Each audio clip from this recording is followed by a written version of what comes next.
Em nome do Pai, do Filho e do Espírito Santo. Amém. Amados irmãos e irmãs, é com muita alegria que nós estamos aqui para juntos estudar e meditar o Evangelho que a Igreja nos propõe para a festa da apresentação do Senhor. O texto de hoje se encontra lá em Lucas, capítulo 2, versículos de 22 ao 40, que diz assim: Quando se completaram os dias para a purificação da mãe e do filho, conforme a lei de Moisés, Maria e José levaram Jesus a Jerusalém, a fim de apresentá-lo ao Senhor. Conforme está escrito na lei do Senhor, todo primogênito do sexo masculino deve ser consagrado ao Senhor.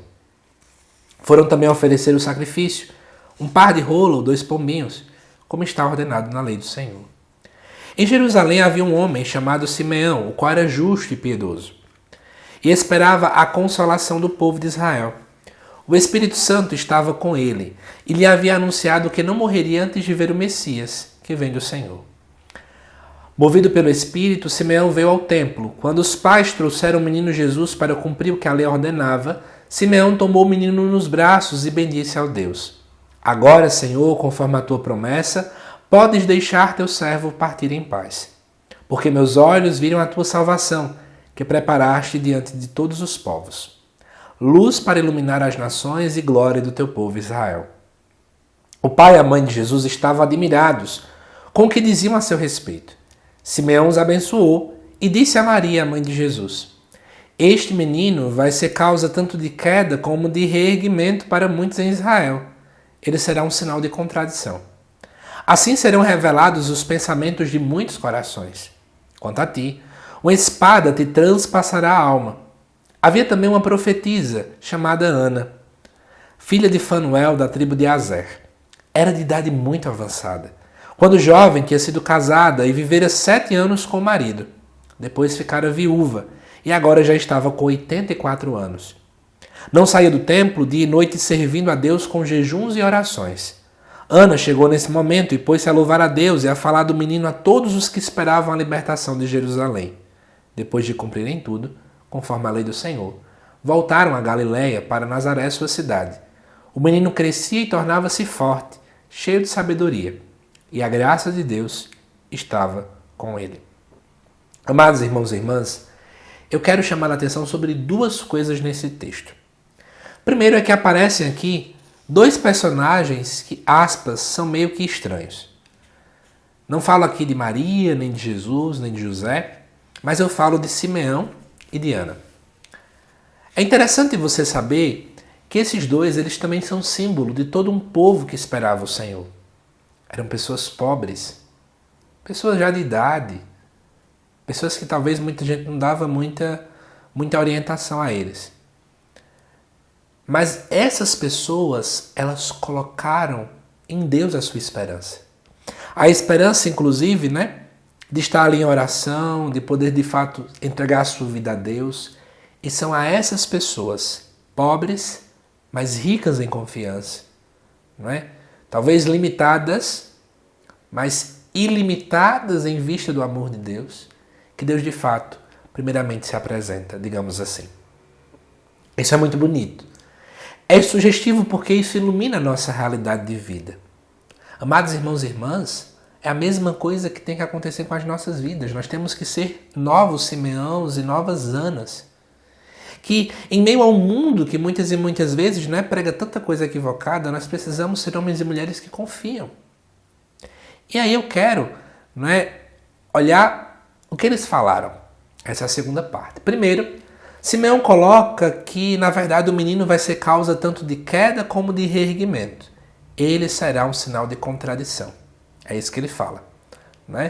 Eu quero chamar a atenção para vocês sobre o que ele fala. Gente, quando ele coloca que Jesus é sinal de contradição, muita gente não entende que Jesus veio para poder abalar a visão de nossas estruturas. Muitas vezes, quando eu estou conversando sobre Jesus, eu sempre falo para as pessoas que depois de 2000 anos, a gente ainda não entendeu como viver o que ele fala.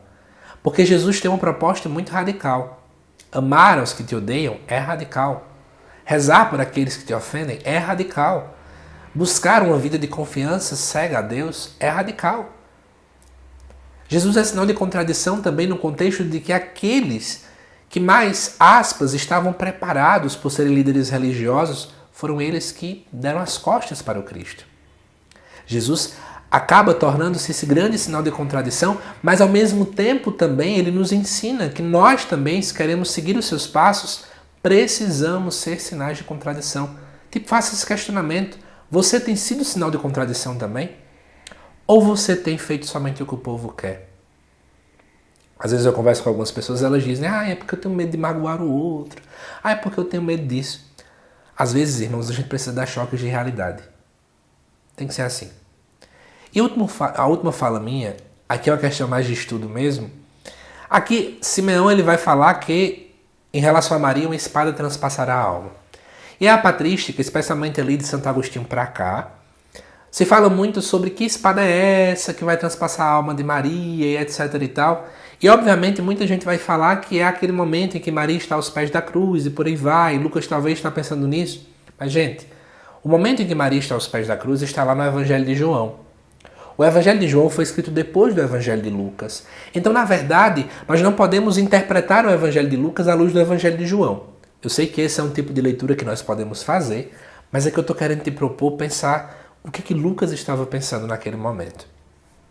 Ora, boa parte dos estudiosos mencionam que essa espada que transpassa o coração de Maria, não é? Tanto pode ser a palavra, porque ela é a espada de dois gumes, né? Paulo inclusive fala isso. Maria é uma mulher que permitiu com que a palavra transpasse a sua alma. Mas tem um comentário que eu gosto muito de refletir sobre isso, porque quando eu falo da espada transpassar a alma, também se fala de dor, né? Dói, é sofrimento. E qual é o grande sofrimento de Maria? É um sofrimento muito bonito, mas que eu quero que você pense agora na ótica de Nossa Senhora. Maria é mãe, mas ela precisa também ser discípula. Para pensar um pouquinho como deve ter sido para Maria às vezes. Ela orienta Jesus, mas também é orientada por ele. Eu fico imaginando essas tensões que ela vivenciava enquanto mãe. Não é? Não é absurdo a gente pensar nisso. Maria orienta Jesus, daqui a pouco Jesus, mas mãe, não é assim, a palavra fala outra coisa, né? Faz muito sentido pensar nesse caminho. E isso dói. Dói também enquanto mãe, Maria perceber que a cada momento mais ela não tem mais controle sobre o seu filho, porque de fato ele é Deus. Dói em Maria perceber, imaginamos aqui juntos, Jesus muitos dias longe de casa, nas missões, na evangelização. Então, note, é esse transpassar de alma de Nossa Senhora. Mas Maria, obviamente, mesmo a espada transpassando o seu ser, Maria, por ser uma mulher que deu um sim completamente livre, uma vez que ela não tinha pecado, ela tinha completa liberdade. Ela passou por tudo isso de modo muito sereno. Que possamos aprender com Nossa Senhora a ter serenidade diante das espadas que transpassam a nossa alma dia a dia. E também sejamos como Simeão e como Ana, homens e mulheres que esperam o cumprimento da promessa de Deus. Que Deus te abençoe, amado irmão e irmã. Te aguardo nos próximos vídeos aqui do canal. Até mais.